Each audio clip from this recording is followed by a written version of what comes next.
Welcome to LOA Today. I'm Walt here with Alex King and Daniel Mangana. Today is Tuesday, June the 16th, 2020. It's 4 p.m. New York time, and wherever you are in the world, thank you for joining us for another episode of LOA Today, your daily dose of happy. And we're very happy because we have a fourth today. We have a special guest that our good friend Dan has brought along to tell us about something called Heartspeak, which is going to be really interesting. But Daniel, you know a whole lot more about Heartspeak than I do, and a whole lot more about our guest. So I'm going to let you do the introductions.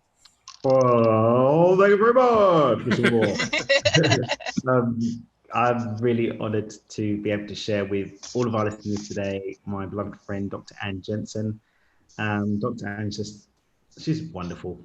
She really cares, and her tool really has been supporting my community, myself, my clients. It's really powerful stuff.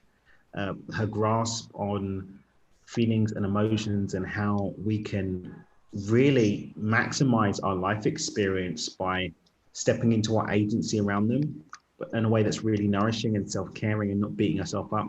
I think it's just great. And what better place to bring Dr. Anne than somewhere where we endeavor to give people their daily dose of happy. And I'm really happy that she could be with us. Great. So, Anne, thank you for joining us on the program at 6 o'clock in the morning, because Dr. Jensen lives in Australia. She woke up this morning to do this show. So thank you for joining us today. It's my pleasure. It's great to be here. Nice to meet you all. So you got to tell us what Heartspeak is. Daniel's given us quite a bit of a taste of it, but we don't really have a clear idea yet. So tell us what Heartspeak is. So I'm pretty lucky. I get to actually help people who are suffering with physical or emotional pain. And I help them transmute it, self-sabotaging emotions to self-empowering emotions for lasting relief. These changes are lasting.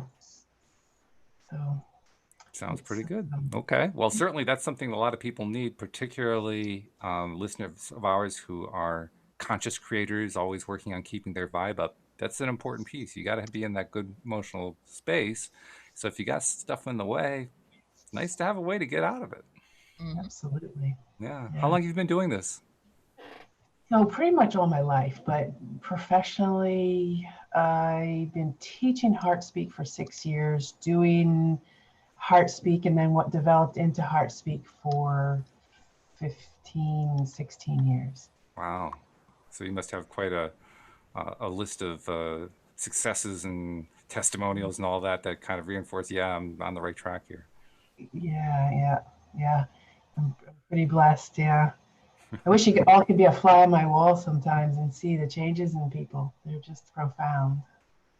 Daniel talks about that quite a bit too, because he works with clients, and you can always see it. All of my co-hosts, most of them anyway, are coaches or therapists or that kind of thing. And whenever they talk about helping a client, especially when I'm looking at them on video, you can just see the eyes get a little bit more dilated, a little bit more excited, and so forth, because of exactly that. Yeah, and I like to imagine that's what we're doing here too. I mean, I know what we do because we get good feedback as well, but we just don't get to see it as directly as that fly on the wall gets to see it. So, what can you tell us more about it? Tell us how does this whole thing work? Right. So those times when you get triggered, something happens and you get triggered into an emotional reaction. Yeah. Well, Heartspeak has a way of softening that trigger, and so next time you meet that situation, you're less likely to be triggered in that way. But it actually goes deeper than that. All of this is non-conscious. You don't even know you're being triggered, and all of a sudden you're having some sort of a reaction, whether it's a feeling reaction, you get upset or frustrated or sad, or it could be a physical reaction, you break out into a rash, or your tummy gets upset, or you get a headache. Or it could be a behavioral reaction. You do something you normally wouldn't do, maybe go to one of your compulsions or addictions. And so Heartspeak can actually stop the trigger, stop you from being triggered. In my perfect world, I always say that, in my perfect world, I think that the universe could throw anything at us and we choose how we react instead of going into an automatic reaction. And Daniel, you've seen the results of her work directly through the people that you've referred to and so forth. What's been your perspective on it? Well, even in my own life as well, right? Even dealing with COVID. So, for example, one of my mentors was mentioning the other day. She was like, "Oh, I'm in awe of how you've always been just upbeat and you've actually not been down." It's like, yeah, because I understand that I can have a feeling and it doesn't have to become a dominating emotion. It could be something that I can feel. So I can have a feeling of anxiety, allow it to be what it is, which is just a signal, and then I can pivot into whether it's through changing my physiology or changing my breathing, changing like whatever.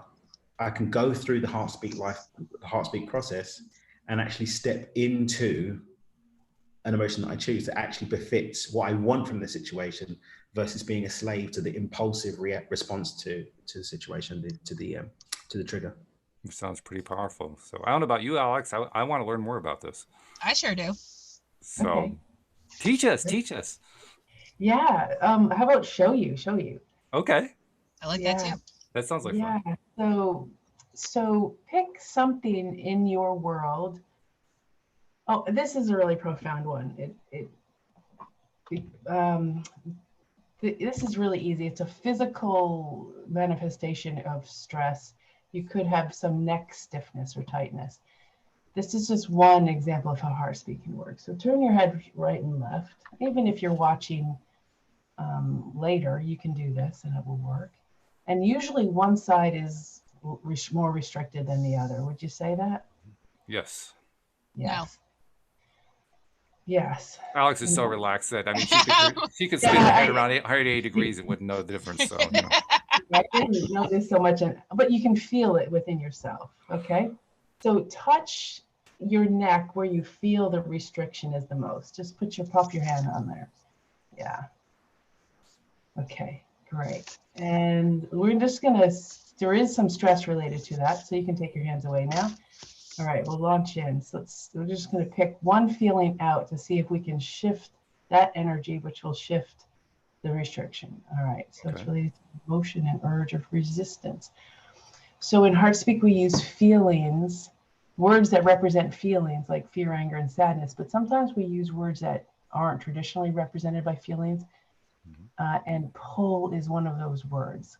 But we can turn it into a feeling. So the feeling of pull is no. It's a drawing in, it's a contraction, it's a no, it's digging in your heels, it's holding on for dear life, it's not wanting things to change, not wanting to let go. And you don't even have to know what you're holding on to. All you have to do is feel that no. Can you feel that no within you? Mm-hmm. Okay, great. So next, what we're going to do is we're going to go into the clearing phase. And in the Heartspeak clearing, you feel the pull until you feel the no, until you're ready to let go. And I'll walk you through it. So what we're going to do is you're going to close your eyes, just come forward a bit and hold on with your hands or your arms. Hold on tight and look for that no feeling, that no, I don't want to let go. I don't want to let go. You're digging your heels, be stubborn. Get your whole body involved. Hold on as tight as you can.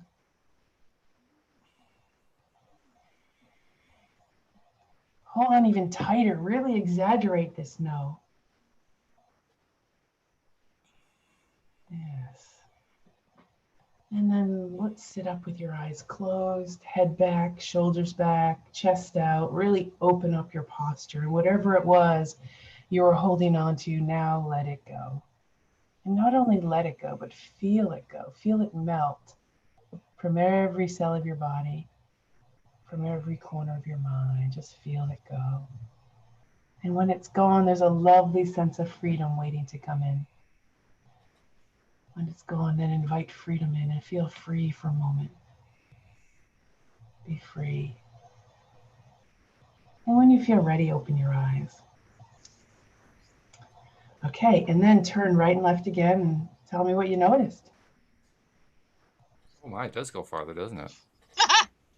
Wow, especially to the left. Yeah, I noticed that in you, Walt. You had a big restriction there to the left. Yeah. Yeah. I still feel a restriction on the right, but the left is cleared substantially. Wow. Yeah. That's pretty Yeah. cool. Yeah. So the theory is that we don't know where long-term memory resides. And there's two parts of long-term memory. There's explicit memory and implicit memory. Explicit memory is the facts around the memory.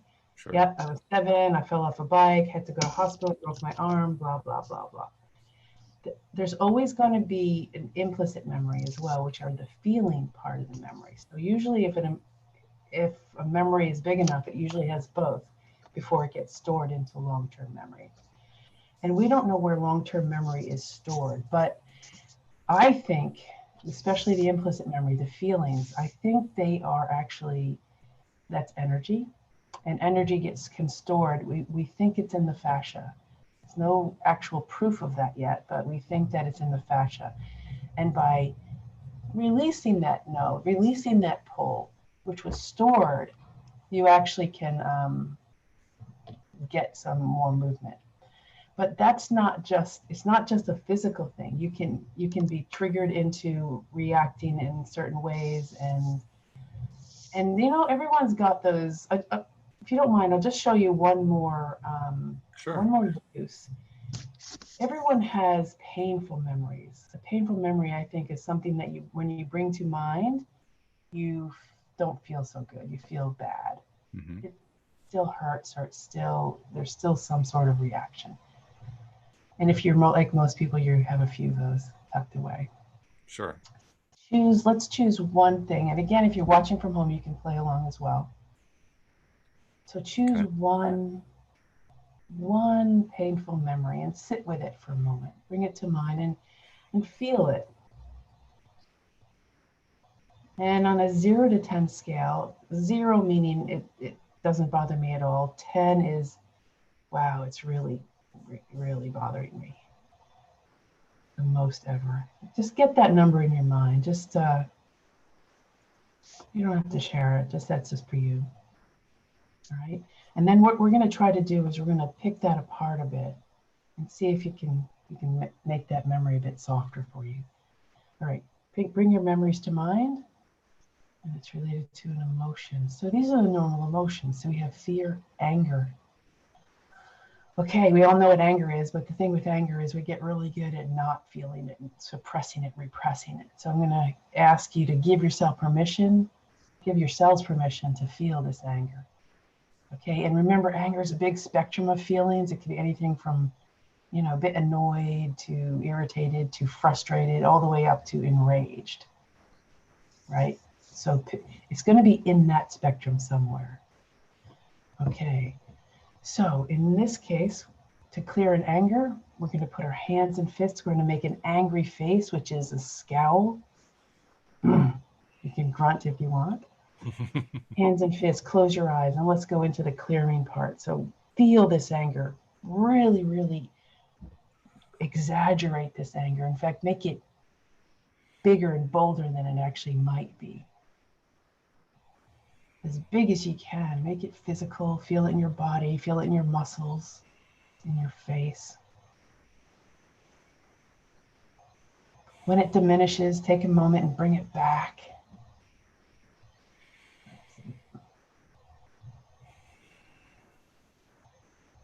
And when it subsides, when it seems like it goes away, when it dissolves, just relax your hands and I'll say what to do then.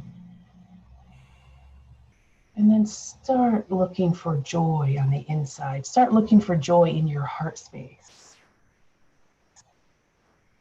That's that little flutter of joy. You don't have to be about anything. It's just joy. And enjoy joy for a moment. Let your heart dance for a moment before opening your eyes. And bring your mind back to the feeling that was painful, the memory that was painful. And sit with it again. and try to become upset about it. You're laughing, Walt. How's that feel? How's that feel now? Well, when you were asking to have us reach for an event that was a very powerful, angry event, I kept thinking about different events that I'd already worked on clearing to a degree. I was thinking, okay, what one can I grab that I know is I'm going to feel it right now? And I thought of what had happened recently, and I've done a pretty good job of clearing it, I thought, and I was kind of able to bring it back, but not totally. So I'm not sure I'm really a good test subject this particular time around because I kept reaching for ones I'd already cleared out. What about you? How about you guys, Alex? Where'd you get with it, Alex? Did you? I got nothing. You got nothing to do. I have nothing to be angry about. I don't know. I was like, where do I go? I've been here for 36 years. There's got to be something. But I had already taken care of everything, so. Yeah. That's funny. Well, it shows what kind of audience we're dealing with here, because we have people who are regularly working on stuff, and that makes it a little bit challenging to find something. What I can tell you is I kind of I started with one and I skipped to another one. I said, no, those are going to work. Then I went to, so I was kind of like jumping as you were doing it. And the one that I went to, again, like I said, it was a recent event.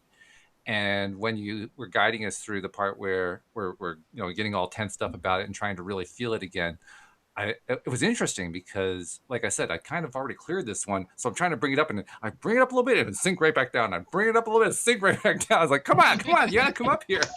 Yeah. But it was an interesting experience to kind of re-clear it, because it showed me there was some stuff that I hadn't totally gotten out. There was some energy that was still there.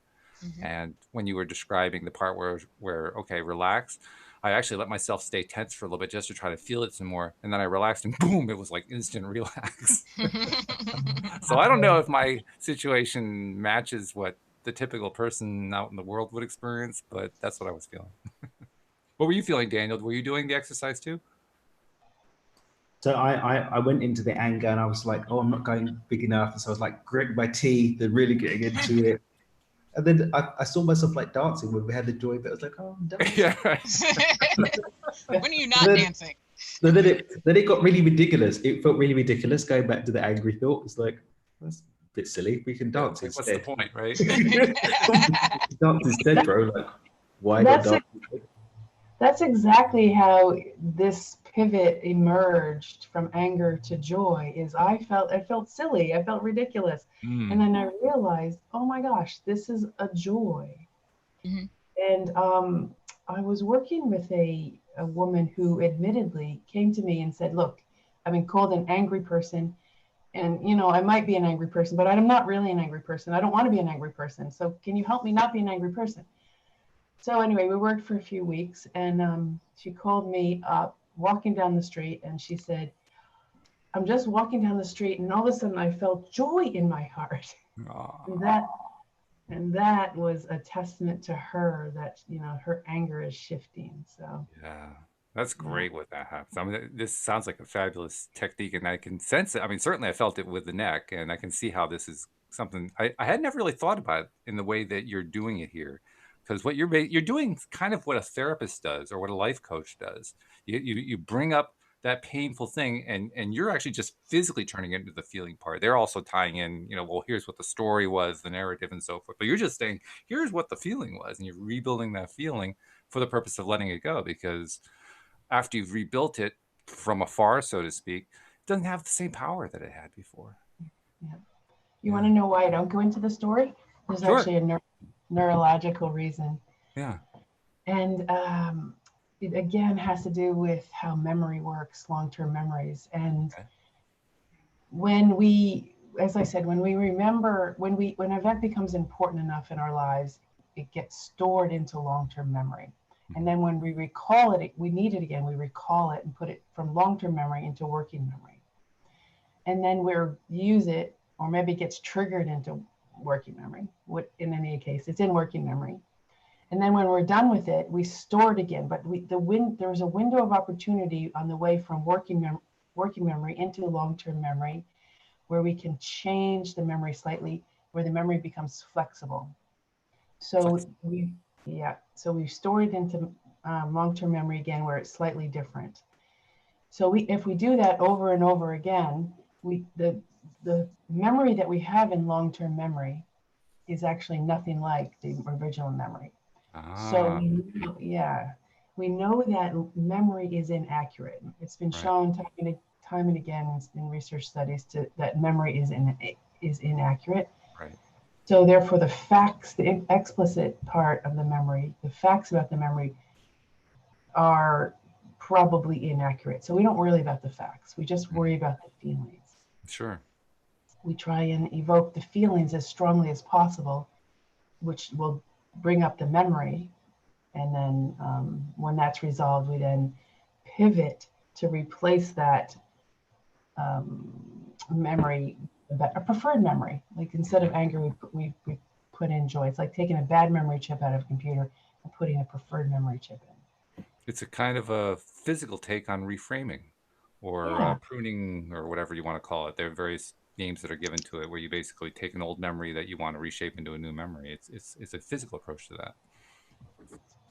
Exactly. Yeah. Exactly. And, we all know, for example, let's bring in law of attraction, because, we've all, wanted things that we wanted things to attract in our lives, but somehow never seem to acquire. Mm-hmm. And, our friend Joe Dispenza says you actually have to feel it to make it real. So if you can't feel it, if there's stress around feeling it or having it, you won't be able to feel it. So there'll be some sort of a block. So Heartspeak can actually help you feel what you want to attract. Mm-hmm.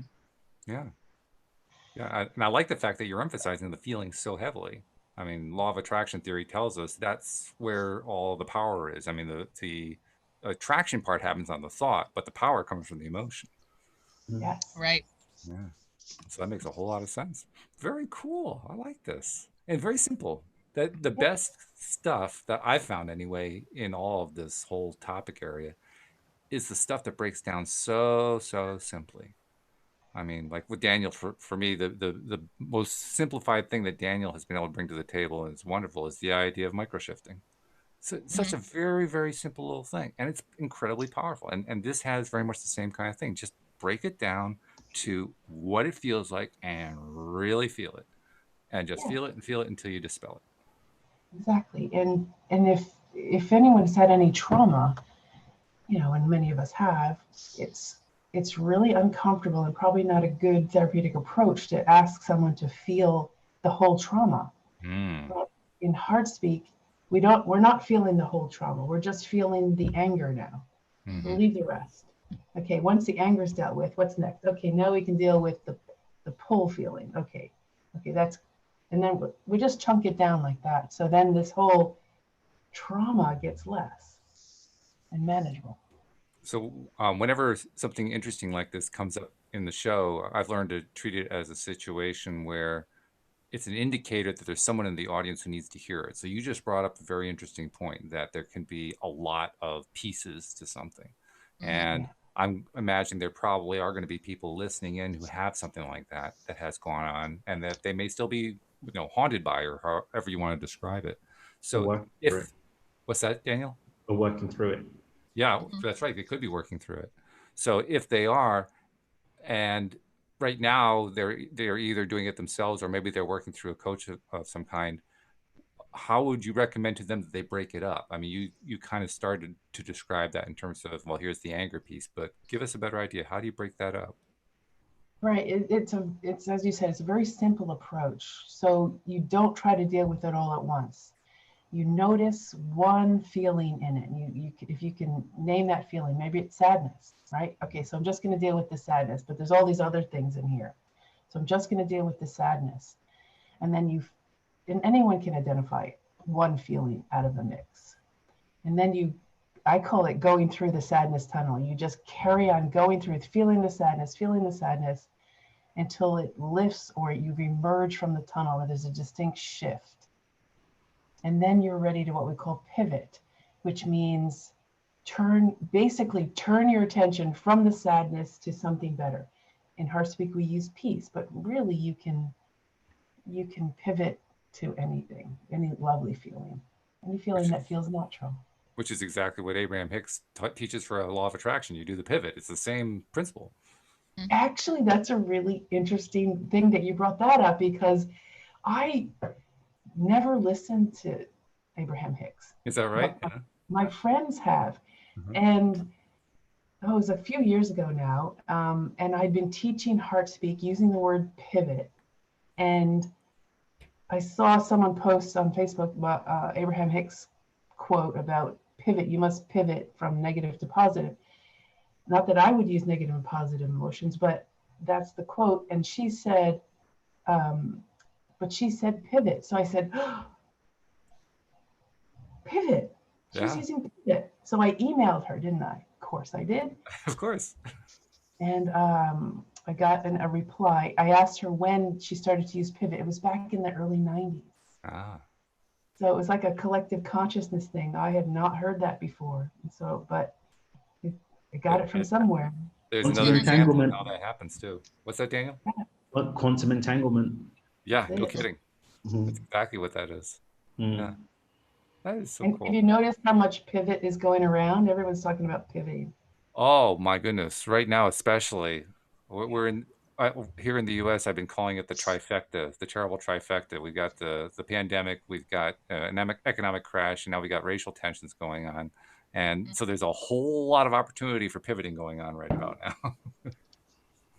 And it's a challenge for people. So this is another good thing to be bringing up in a time like this. Another way to deal with, because regardless of how intimately connected or distant we feel from those three things, there's such big things right now that they affect all of us, even when we don't realize that we're being affected by it. Having a tool like this is really quite valuable. We can use Heartspeak to help that. Talk about that. So what we can do sometimes is what I do is we get a group together and feel, and this is a personal feeling of the planet's stress or maybe the country's stress. And everyone has a different level of stress that they're feeling on behalf of the country. And then we do the Heartspeak clearing on the country or the planet. And everyone in the group says, oh, that feels better. So it's something that we can do. And once again, tying into what many people are doing. In fact, Daniel is part of a group that is is doing various kinds of group healings like that. So tying into the group healing thing. I mean, you're connected to, how could you be connected to all this stuff and not be connected to it? I don't understand that. It doesn't seem possible. But you've been doing it all this time. That's great. Where else do you like to use Heartspeak? I mean, we just described two different scenarios. One where people are dealing with old issues, and a second one where there's like a collective thing going on. Are there other places to use it? Anytime that anything that's related to a feeling. One thing that pops to mind is I've helped children with trouble, who had trouble walking, trouble talking, trouble at school. We just make these things easier for them. One particular profound situation was with a little girl. I think she was 2 or almost 3 at the time, but she had developmental issues. So she wasn't walking and she wasn't talking, and she was very clingy with mom, and mom and her came to see me, and they'd been, everywhere else, and, trying to get the little girl to, first of all, be more self-sufficient so she could leave her at daycare and have, kind of a life. She was a single mom. Anyway, they came in, and again, the baby was on the floor. I call her the baby because she was on the floor. And when I work with kids that small, the mother does the clearing on behalf of the child. Anyway, walk mom through a few clearings, mostly on getting the child to take risks like walk, and also not be so clingy with mom. Anyway, we finished that, and then while I was working on the mother, the little girl stood up, crawled over to the chair, stood up, walked down the chair and out the door. Oh my goodness. Wow. And started like chatting with some people out in the reception. That's crazy. Yeah, That's amazing. very cool. I like that story. Manifestation stories are a favorite around here. And whenever we get one that really, really hits the mark, it puts a smile on all of our faces. You just did that. So congratulations. That's a great one. Definitely. I like that. Yeah. Especially since you were doing the work through the mom, which really shows how big that connection is between mother and child, especially at a young age like that.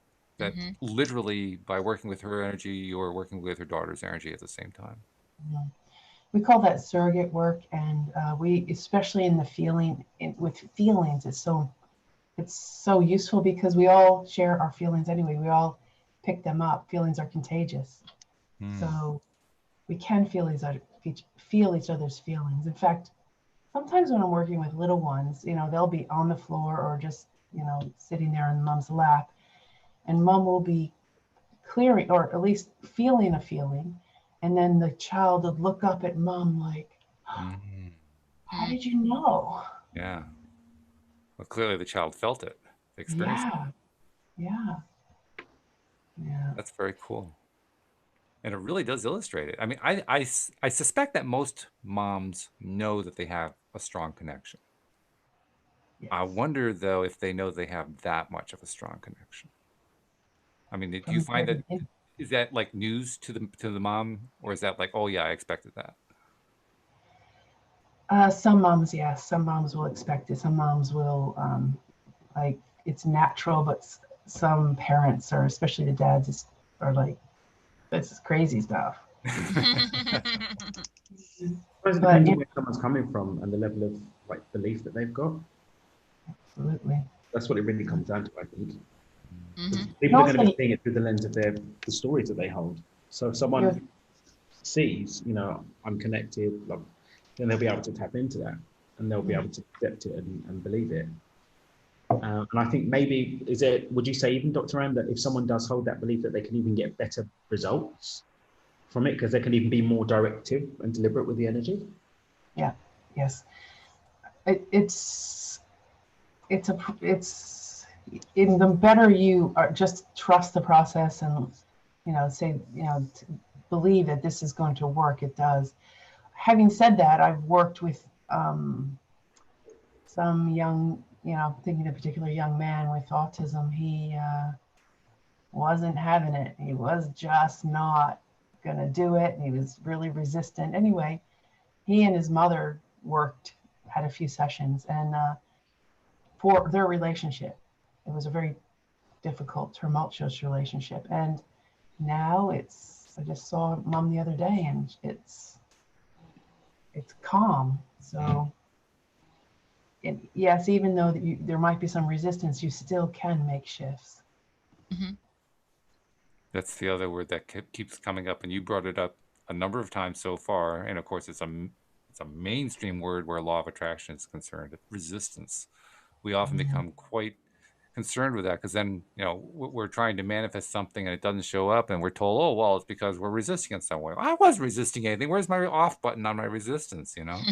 But as we learn more and more about this, we realize, yeah, there is resistance. It's often outside of our visual range, outside of our direct awareness, and needs to be brought out. And once again, you're talking to an audience of people who have done a lot of work along this line anyway. So we're a relatively low resistant group compared to most that you're going to be talking to. But even so, we still, all of us, deal with resistance on a day-to-day basis. I mean, that, right or wrong, Alex, that's what our conversations are often about here on the show. The little resistances we deal with, right? Big facts. Little things like that. They pop up. So having that awareness and having that tool to get rid of resistance is great. I want to ask you a question, though, that I like to ask people who are experts in these related fields, see what your take is on it. We often talk about getting rid of resistance, and yet in an LOA conversation, we'll say, well, we don't really want to think in terms of getting rid of it. We want to think of it in terms of replacing it with something else. What do you think of it in terms? What do you replace? Do you think of it that way? First of all, you're nodding up and down, so I think the answer is yes.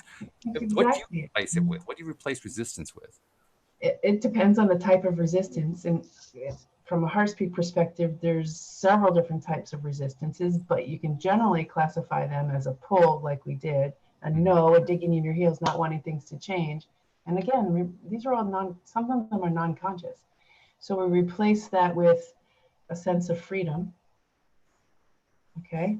And then we replace the push, like, no, get out of my face, that feeling of resistance, like, don't pressure me, get out of my space. We replace that with a sense of ease. Oh, okay. Yeah. So freedom and ease. Yeah, those are good. I like those. Yeah. How important is that, do you think, in your experience? I mean, I could point to other LOA type situations, but in your experience with Heartspeak, how important is it to change the language around to here's what we're going to replace it with instead of here's what we're trying to do? Yeah, it is important. It's, yeah, the universe doesn't like a void. You know, we don't want to leave a void. So something will fill the void. So we might as well fill it with something that we want to fill it with.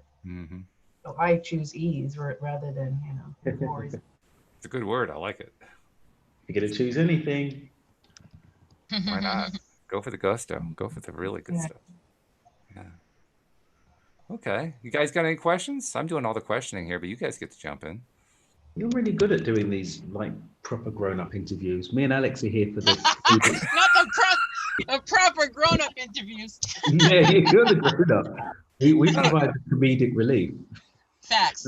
An occasional reference to a film that relates to the situation. Big facts. I don't know about you, Dr. Ann. I sense a little resistance there. And also, as well, I mean, I know Dr. Ann. I've done some of her programs and I've explored it and done some of the work. So, I don't want to hog it. I want to give you guys the opportunity to get your pound of emotion. Well, it's fun. It's good. I'm liking it. To say, and I do want to include live streamers because Josie's been asking a couple questions here for Dr. Ann to answer. So she says, Dr. Ann, what are your thoughts on mental diets? Mental diets.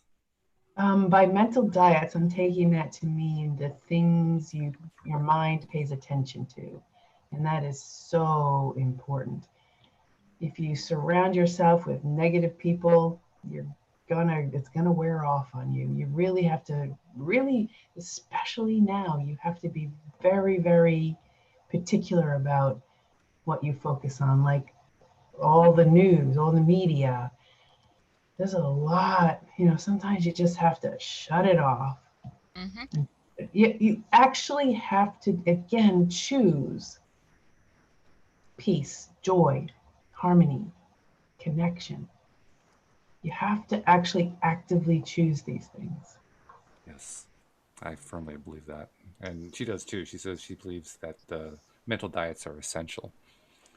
She also asks, what are your thoughts on mantras? Now, there's several different types of mantras. If you're from the yoga perspective, they're in Sanskrit, which I struggle with a little bit because I don't know Sanskrit. I like to know what I'm studying. I don't know what it means. Yeah. You hear about the people getting the Chinese cat tattoos, and like that doesn't mean that. That means that. Well, I want to see what it means. Right. So I don't. But then the mantras, like I can't think of any off the top of my head, but people do use them, and they seem very calming, and they seem to, if you just focus on them, they do. I've used them in the dentist chair. No kidding. How did that come about? Well, I never, no one, does anyone like going to the dentist? No, I don't really like going to the dentist. You do.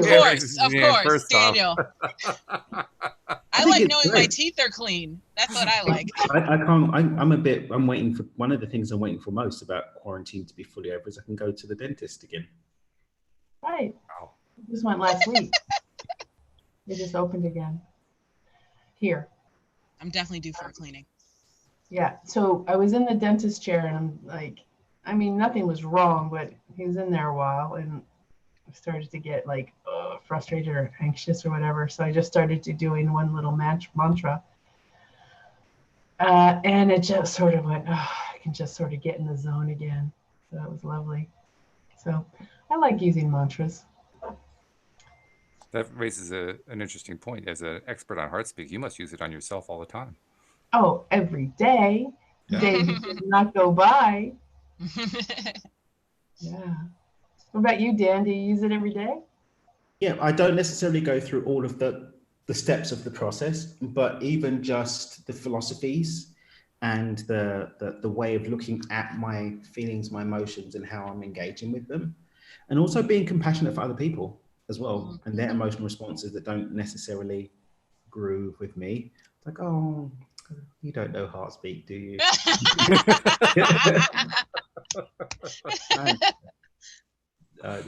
So yeah, just being able to sort of be compassionate, and also just in my work, being able to hold effective space for people, to step into empathy, but be able to sift and sort through the feelings and allow myself to share a deeper level of empathy to be more effective in the work without allowing it to shift where I am at the core.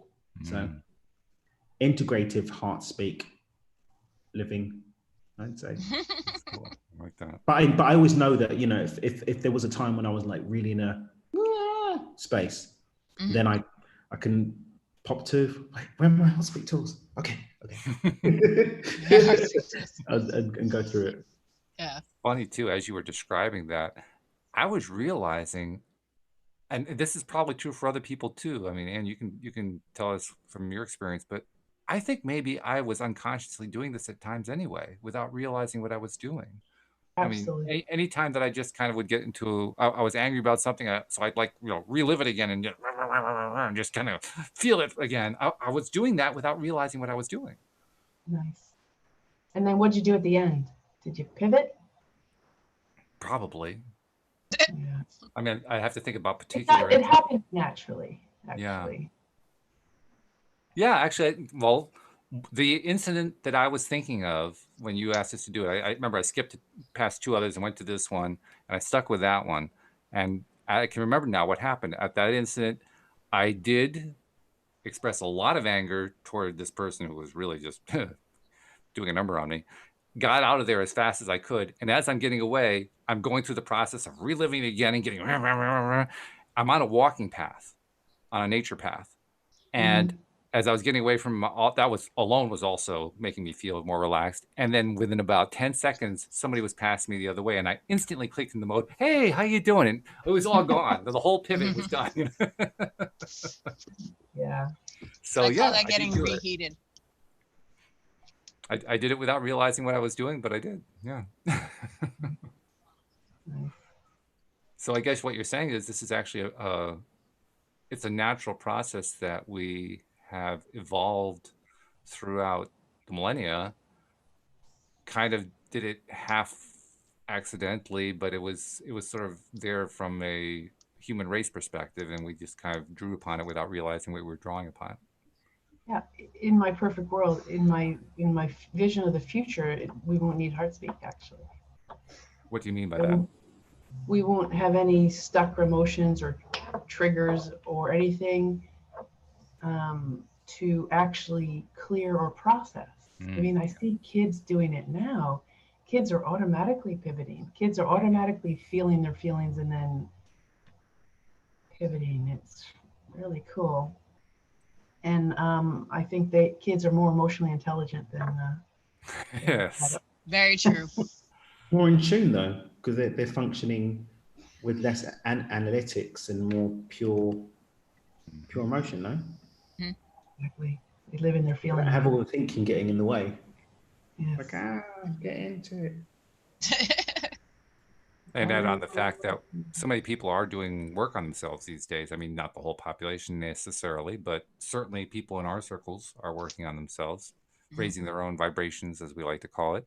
And in the process of doing that, it's going to get easier. I mean, that's something I've noticed from day one of trying to be an LOA conscious creator, is that every single day that I worked on it, it got easier and easier to just snap back. So, I mean, it's really unusual for me to fall down into the really low vibrational spaces. And when I do, it's so outside of my experience now. My experience that I have built for myself is so much along the line of the feel good stuff.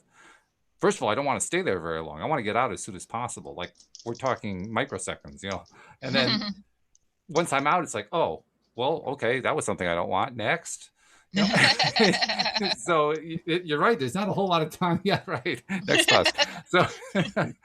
So there's not a whole lot of time to really focus when you're high vibe like that. And if that's where our planet is going, and I think it is, you're right. That's exactly what's going to happen. Heartspeak is not. I don't think it's ever going to disappear. I think we're going to need it on some level, because we are, in the words of many LOA teachers, we live in contrast.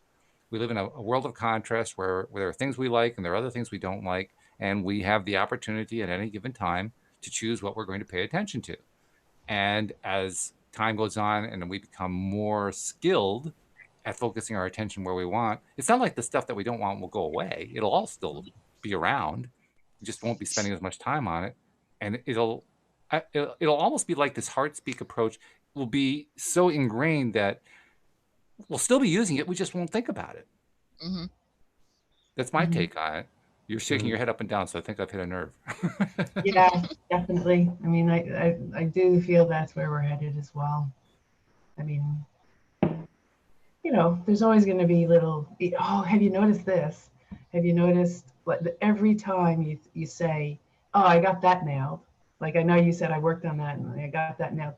Whenever I say that, boom, the universe challenges me, tests me. So you really think you got that nailed? I used to be plagued with that one, so I decided to break that agreement because it wasn't really serving me. I'm like, I don't like that small print that I wrote, so I'm gonna just delete that small print out and just be okay with celebrating humbly. Yeah, thank you for helping me to get that. I get it with your help. Here's my scorecard. I don't need a retest. Funny you should mention a scorecard, because talking about how when you get into the higher vibration and you end up living there more often, it's easier to bounce out of those low vibration spaces. Just earlier today, Louise and I had an experience with that, because due to COVID, our gardening season got started late. We normally start April 1st and we started June 1st. So as you can imagine, we have a whole bunch of customers who are saying, when are you coming out to our house? Why couldn't you do it before? It doesn't require a mask to do gardening and all this other stuff. You know, so we're dealing with a lot of customers who are quite anxious.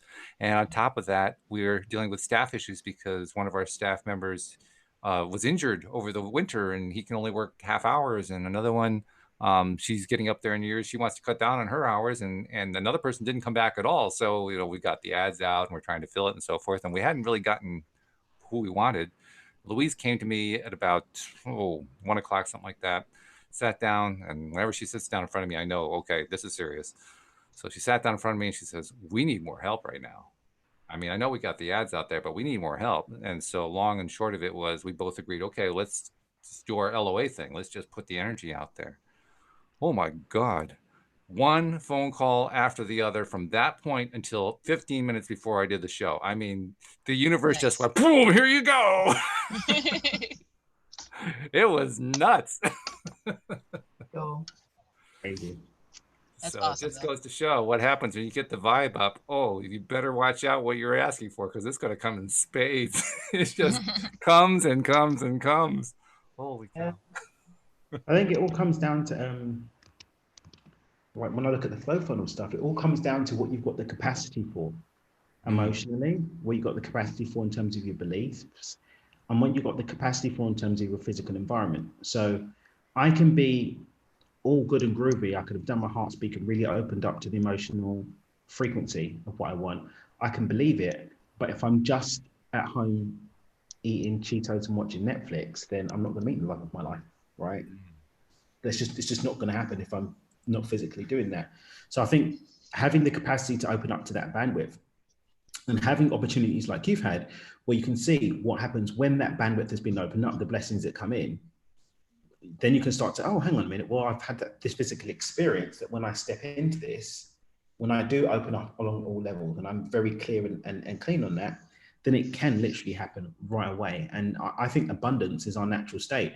And so that abundant overflow of blessing is what will naturally happen unless we, in our own small print, say, yeah, I'm not gonna check the box for the bountiful. I'm gonna have some lack and some stress, right? Well, that's what it comes down to. Yeah. Oh, that's funny. Abundance, that's a great feeling. That It is a feeling great of abundance, it's a great feeling. Mm-hmm. Daniel did a really great piece. It was almost just off the cuff the other day on blueprints, as he calls them, stuff that goes beyond, previous lives and stuff outside of our direct, immediate life experience. Does Heartspeak address that? Indirectly, it does, because we just follow. Well, we use the muscle test, and we follow the muscle test to where we call it the point of formation, where we go. Where do we need to go to clear this fear or whatever? And sometimes it does go preconception, we call it, before birth, and if people's reality is that they were driving, a different body, then that's where we go. So I don't put my beliefs on someone else in that regard, but it can definitely impact traits that have come through. Yeah, it seems to be like a generational thing or an ancestral thing, or seem to come from nowhere. And oftentimes it is really effective especially when it goes, when we have to clear it preconception. It's really quite a profound experience for the patient, for the client. Yeah. What's your take on? I don't know how to describe it other than to say it's a human race communication, and actually I think it goes beyond humans. It's all life forms.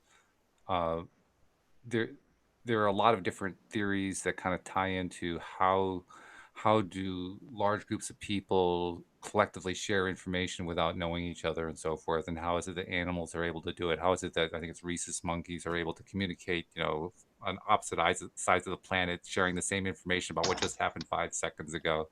I find that to be an interesting, kind of a fascinating topic. I'm wondering, how does the Heartspeak tie into that, do you think?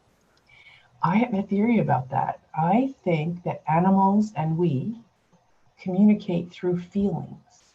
Mm-hmm. So oftentimes when I'm thinking of something, or because I have a puppy, and I'll be thinking, we should go out for a walk now. That's in my head, and she'll go, what? Mm-hmm. And I think that herds of cattle, how do they know? They feel each other. The birds that fly in a cloud, mm-hmm.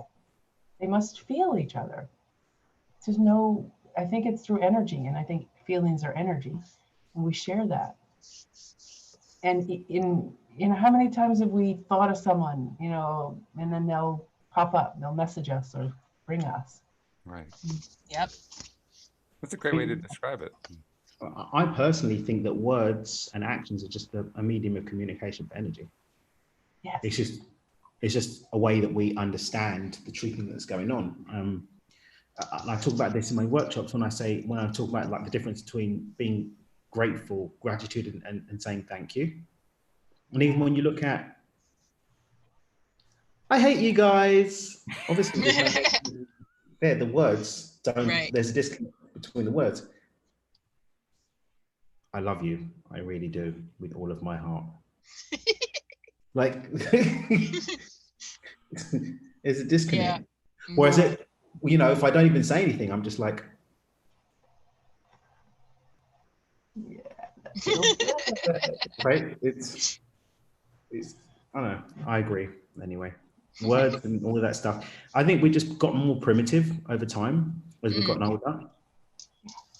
Right, we get caught up in all this life stuff and lose that connection to the true nature. Because even when you look at the spectrum of light, the bit that we perceive of our senses is that, and then the whole of it is all of that. And we're talking about words and actions here, and the feelings are happening out there. When we look at our being, the energetic body extends out way beyond the physical and then connects and merges in with reality as a whole. And that's the fullness of our being, and that's where the communication is really happening. And there's a subtlety there that we can tap into deliberately, I think tools like Heartspeak enable us to relearn that language that we truly speak, both with ourselves and with others, and with the universe as a whole. Yes, I often challenge people to not put words to feelings, because it has a specific meaning to someone. So, but if you say I'm scared, but there's this whole big other thing, yeah, you could be scared, but there's a lot more to it than that. So instead of labeling it, sometimes I just ask people to feel it, whatever it is. I think you just answered for me a question that I've had in the back of my mind for some time, which is, how long am I going to do this podcast? Because my intention is really to do it probably for the rest of my life. But you just pointed out to me that I'll probably do it until we get to the point where we really don't need the words anymore. And then it'll just be an energy on. In which case, instead of calling it a podcast, it'll be an entercast. An entercast. We're just gonna sit here. Yeah, we'll zone. And every once in a while.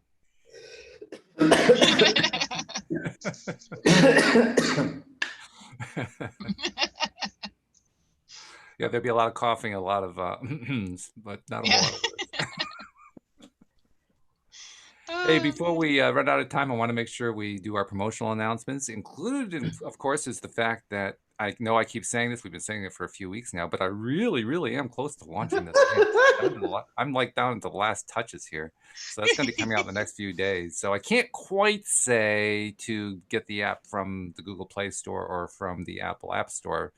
But if you're listening to this down the line, yeah, you can do that. By now, by that point, yes, you'll be able to get it. In the meantime, though, for those of you who are listening to this fresh off the recording studio, I want you to make sure that you subscribe the old-fashioned way to LOA Today, and then you'll be right on top of things when we make the announcement that the app is available, that you can listen to the podcast that way. So become a subscriber, simple to do. It's going to be even simpler once the app is available, but even right now, all you have to do is go to the homepage, loatoday.net, and you will find instructions on how to do it at the top of the page. That's also where you'll find how to do the app too later on.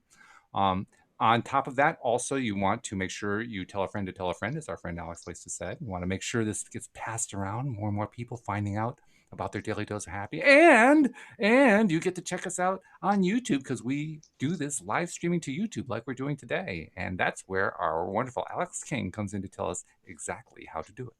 Okay, so what you want to do is go to YouTube, search LOA Today podcast videos, and once you see our smiling faces, you click down below to the red subscribe button. Next to the red subscribe button, there's a little silver bell. Click that little silver bell so you will always be notified when we are live. Doesn't she do that well, Anne? I mean, isn't that great? She could be on like a leading television network as far as I'm concerned. You know? I mean, speak it into existence, whatever, but you know what I'm saying? Like that's what we're doing, right? That's what we're doing. We're helping you get there. You're going to be there. It's a matter of time. That's yeah. So, good stuff. Well, hey, this has been great. Thank you for introducing us to Heartspeak. Thank you for giving us a demonstration, teaching us how to go about doing it. I imagine there are resources that we can draw upon to learn how to do this even more, probably books and websites and so forth. So tell us about that. How do they find out more about Dr. Ann Jensen and about Heartspeak? Yes, you can go to our heartspeak.com website. We're in the middle of revamping it, so hopefully by the end of the month it will be new, but it's there. There's lots of information about Heartspeak, what's going on. We have more, of course, online courses. We have video courses. We have meetups that we do clearings. It's anyone can come on and get free. Okay. And like Daniel, that. since you brought Dr. Ann to us, I'm going to leave the final closing thought to you. So, what's the takeaway for today's show? No pressure. No pressure. No pressure. Yeah. Drum roll, please. No pressure. No pressure. No. Well, now you just ruined it. I'm joking. I think feelings are the way that we connect to energy, and energy is what we really are. So get to know your feelings and get to know yourself. I like those final words. He always breaks it down so simply. Mm-hmm. See, I think he should become your spokesman, Ann, because he does it so well. He already is my spokesman in some ways. That's true. Yeah, That's how she got here. Good point. I hadn't thought of that. Yeah. I'm a fan of good stuff and people out there doing good things to help people live more abundant, joyful, purpose-driven lives. And for me, Dr. Ann is just a true embodiment of that, and I love it dearly. And as wonderful as this has been, the pattern continues because we've got another couple of guests coming in, including one this Thursday, right? I mean, I think we confirmed Thursday. You want to give people a clue as to who's coming on Thursday? Is it DS? I think it's the other one. P. Yeah. That one. Now, for those of you who are not yet high vibe enough to pick it up without words, here's the translation.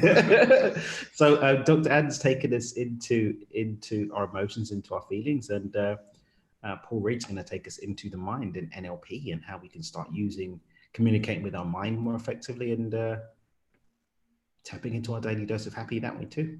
Ooh, okay. So good stuff. I like the transition. Yeah. And that was LOA planned. The universe. Nice. Yeah. I like we that. just let it fall into place. Mm-hmm. Divinely ordered.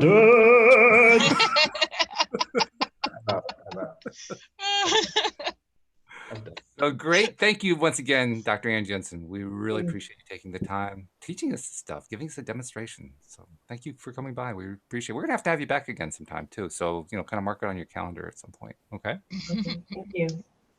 Love to have you. Thank you guys. As usual, you guys you fulfilled your duty. You were your comedic selves. You brought the energy up. So well done to both of you.